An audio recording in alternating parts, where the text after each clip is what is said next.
Mag-ipon kayo para sigurado yung makuha niyo is quality.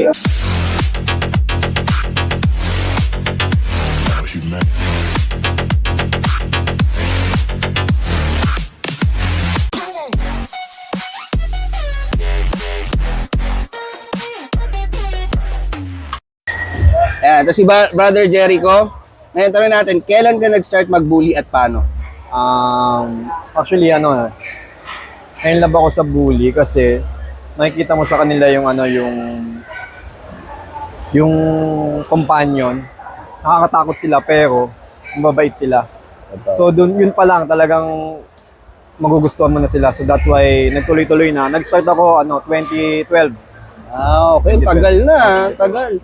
So, bully na ba nun o pitbull pa? Meron ng bully Ah, nun. may bully na Yung nun. nga lang, konti pa lang. Pangalawa, ilan pa lang din yung mga meron nun. That time. That time. Grabe, tagal na pala. No? Ngayon, sinasabi mo na kung ba't ka na in love. Last na lang, anong ma-advise mo sa mga newbie na tulad ko at yung mga nanonood mga newbies na gusto pumasok sa bully? Sa mga nanonood, unang-unang pag-aralan nyo yung breed. Isipin nyo kung ano yung gusto nyo, American Bully o Exotic. Once nakapag-decide na kayo, mag-ipon kayo para sigurado yung makuha nyo is quality. Pangalawa, kumatin kayo lagi ng dog shop na katulad nito. Kasi dito nyo makikita yung mga gandang aso. Tama. Tama yun. Thank you, brother.